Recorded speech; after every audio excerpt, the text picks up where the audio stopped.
Hi, welcome to this new lecture of Math-S400, Mathematics and Economic Modeling. Today we're going to introduce the notion of a fixed point, and we're going to state a famous fixed point theorem, which is Brouwer's fixed point theorem. I'm going to give the intuition of this theorem and give some examples and a special case for one dimension.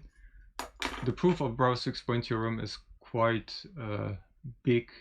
It's not super tricky, but at least it takes some time, so I probably will do this in a new video. So here I will mainly focus on explaining what a fixed point is, explaining Brouwer's fixed point theorem, what are the limitations of this theorem, or what are the restrictions for the theorem to hold, and then maybe give some intermediate results, and then in the next lecture I will give the entire proof of the theorem. Okay, so let's go. Let me start by explaining what a fixed point is, or what the concept of a fixed point is. So we start with a set S, which is, let's take a subset of Rk, right? So S consists of a set of vectors. And let me just picture this by the set here.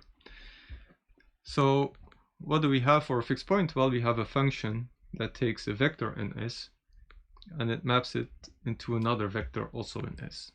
Okay, so if I have a vector x here, then f takes this vector, and what comes out of this function is going to be another vector also in the same set. Okay, so you can look at it as a mapping from S to S. Okay, so we have something like this. If I take another vector y, maybe we have another value f of y. So what's nice about this is that because f of x is also in S, I can plug it back into the same function, right? So I can look at the mapping of f of x under f, and that will give you f of x.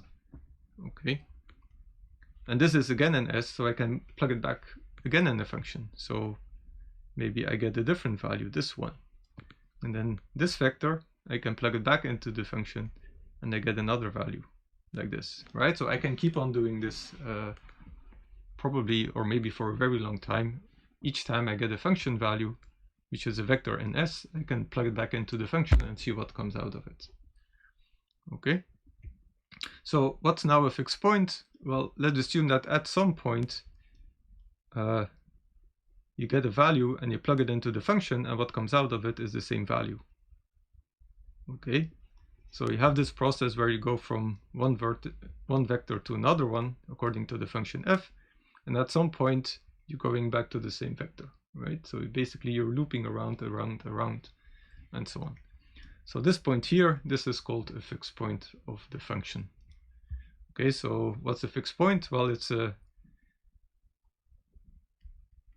fixed point of f is a vector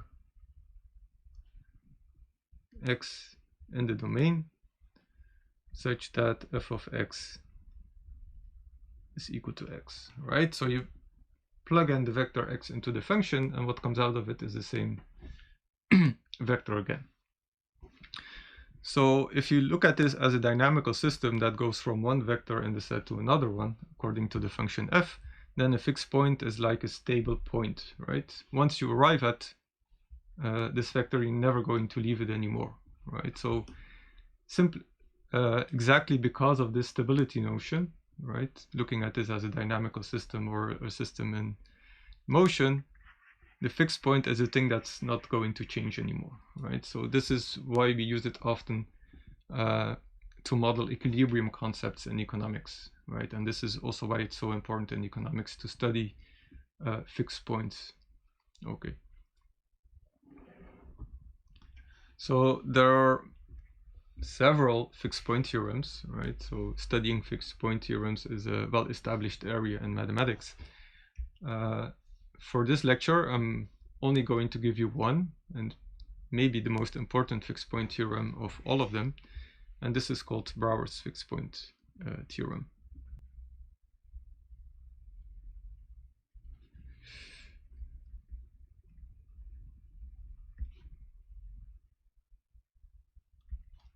Okay, so what's Brouwer's fixed point theorem? Well, you start with a set as a subset of Rk, and you assume that S is compact, okay, and S is convex. So the convexity requirement is actually a bit more strict than is necessary, but I'm going to use it here for simplicity. All right, so we assume that S is convex, and then we have a function f from S to S. Okay, and we assume that f is continuous. Well, if these conditions are satisfied, then Brouwer's fixed point theorem tells you that f has a fixed point. Okay, so in particular there exists some vector x and s such that f of x is equal to x. Okay, so for the general setting here, when do we have a fixed point? Well, Brouwer says it's sufficient to have three conditions. The first one is that the domain is compact, the second one is that the domain is convex, and the third one is that f is continuous. So if these three conditions are satisfied, then I'm absolutely sure that f has a fixed point. I don't know where it is, but at least I know that there is one. So maybe it's good to give an example, or at least intuition behind this result. So let's take the simple case where S is one-dimensional, right? So one-dimensional set that's compact and convex. This has to be an interval. So let's take the easiest interval, which is 0, 1.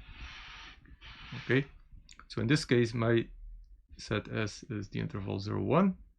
And I have a function that maps from 0, 1 to S. So this is again the interval 0, 1. So in principle, I can draw a box of size 1, and then my function has to be some function here in this box, right? For every x, I get a value here. So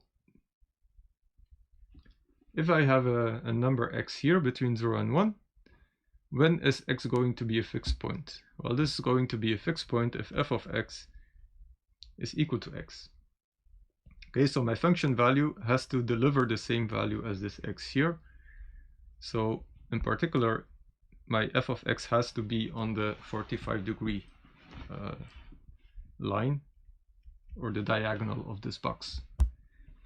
Okay, so what do I have if I need to draw a continuous function? So remember, Brouwer's fixed point theorem requires you to draw a continuous function. So at 0, f of 0 has to be between 0 and 1, so I have to start somewhere on this line here. And then at 1, I have to end somewhere at this line here, right? So I have to draw a continuous function from, let's say, this point to this point. Then I hope you observe that at some point you have to cross the 45-degree line, right? And at this point here, where you cross the 45-degree line, then this thing here, this will be your fixed point. Okay. So in this one-dimensional case, it basically says that if you want to go from somewhere on this line to somewhere on this line, if you want to do it in a continuous way, then at some point you have to cross the 45-degree line. Okay, so that's the intuition in the simple one-dimensional case. So remember, for Brouwer's fixed point theorem, we needed to have three conditions. This is, first of all, S has to be compact. Second, it requires S is convex. And then the third one is that F is continuous. So the second one can be relaxed, as I already said. So let's focus mainly on these two here, because they're a bit crucial. So let's first show that continuity of f is actually required to have a fixed point. So let me take the example again where we have 0, 1 and 1 here. So remember, fixed points are on the 45-degree line. So what I can do is I can draw a function that's not continuous, like this, for example, right? And you see that this function here doesn't have a fixed point, right? So this, if f would be continuous, I can never do this, but if I allow f to be not continuous, I can always make a gap here such that this function doesn't have a fixed point.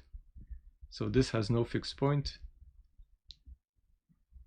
but f is not continuous. Okay, so it doesn't violate Brouwer's fixed point theorem, but it's just to illustrate that actually we need continuity of the function. S has to be compact, so let's recall that compactness means that it's bounded and it's closed. So let's look at both conditions separately. So assume that S was equal to R plus, right? The non-negative real number line, so it goes indefinitely far.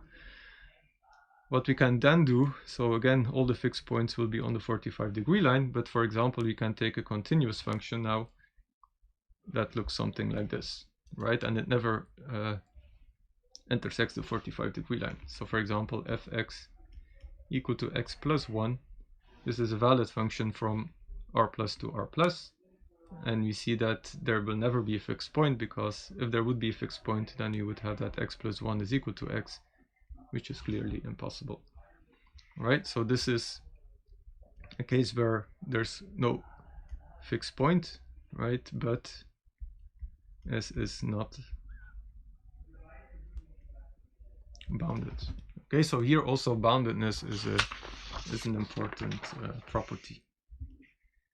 So let's now look at the third case where S is not closed, and let's then see what could go wrong.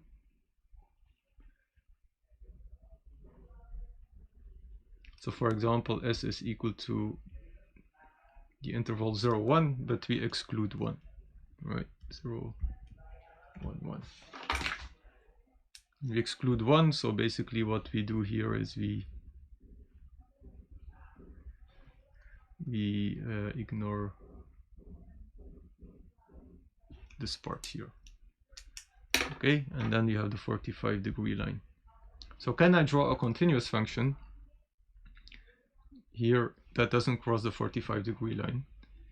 And the idea might be something like this, right? So I can start here, and then I can draw this function here that goes to 1, 1, but it actually never gets to 1, 1, because 1, 1 is not in the domain. Okay, so this is like an open set here. So if I would write this down, this would be fx is equal to, so let's call this 1/2, 1/2 plus 1/2 times x, I think. Okay, so let's check. If x is between 0 and 1, then this is less or equal to 1 and greater or equal to 0. So this goes from 0, 1 to 0, 1. Right, and does this have a fixed point? Well, let's see. If 1/2 plus 1/2 x is equal to x, what would happen? Then you would have that 1/2 is equal to 1/2 x, so x is equal to 1, but 1 is not an s, right? So there's also no fixed point of this function. Okay, so this is a case where there's no fixed point, but s is not closed. Okay, so these three examples are just to show that yes, we need continuity, yes, we need boundedness, and yes, we need also that the domain is closed. If we relax any of these three assumptions, then basically Brouwer's fixed point theorem doesn't hold anymore. So let me give a remark. Maybe two remarks. So remark 1 is going to be the following. So actually, if S is a one-dimensional, right? So it's a closed interval, then Brouwer's fixed point theorem is in fact a consequence of the intermediate value theorem. So for the special case where S is an interval, so f goes from AB to AB, well then the fact that f has a fixed point, okay, so when it's continuous, is a consequence of the intermediate value theorem. And in order to see this, it's actually not so difficult. So in order to have a fixed point, we need to find an x such that f of x is equal to x, right? And now x is in AB. So find x in AB such that f of x is equal to x. Now, putting x to the other side of the equality, we have that f of x minus x should be equal to 0. So if we call this fx minus x, if we call this the function g of x, well, in fact, what we're doing is we're looking for a 0 of the function g of x. Okay, so this is just rewriting the problem of a fixed point into a new function for which we have to find a 0. Now, because f is continuous, and we're subtracting two continuous functions here, so g is continuous. And of course, g goes from AB to R, right? So it gives a number for every element in A and B. So let's have a look at the value of GA. So plugging in A here, this gives you FA minus A. And we know that F takes a value in AB, right? So A is in here, to the interval AB.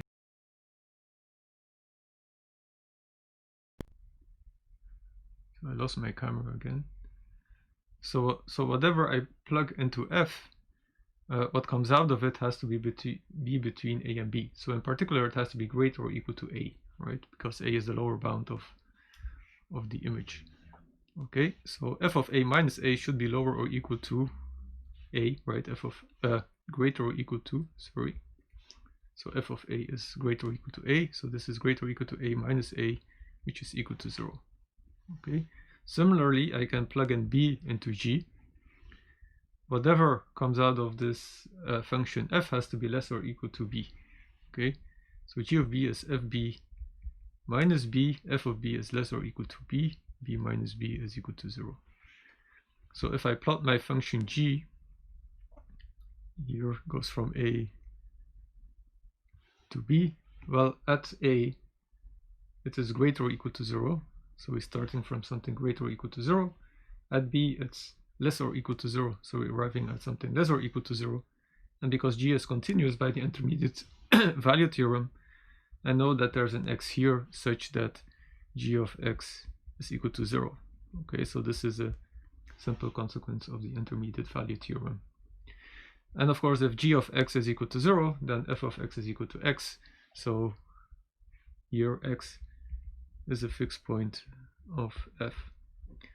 Okay, so first remark is that if S is one-dimensional, then in fact the Brouwer's fixed point theorem is a special case of the intermediate value theorem. Of course, Brouwer's fixed point theorem also holds for higher dimensions, and this is really the power of this theorem. So Remark 2, which is basically a theorem, or maybe a simple theorem. So let's have a set S. Okay, and you have a function from S to S, which is continuous. Okay, so S is a subset of Rk, and f goes from S to S, and it's continuous. So remember, in the previous case, I said that convexity of the set is not can actually be relaxed. So this remark is on how actually this property can be relaxed. So let's assume that I have a set which is not necessarily convex, right? So it's arbitrarily shaped. And now let's assume that here I have a set, let's call this T, which is nice, right? It's convex, it's compact, and so on. So it satisfies all the nice properties. And let's assume that I have a function from T to S. Let's call it G. All right, so G goes from T to S, and it's continuous. And T is nice in the sense that T is compact and convex. Okay, so what I claim then is that if G is not only continuous but also a bijection, okay, so this means that G has an inverse, G minus 1, which is also continuous.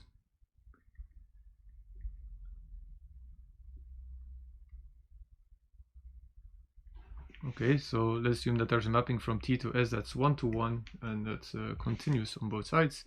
Then I claim that F has a fixed point.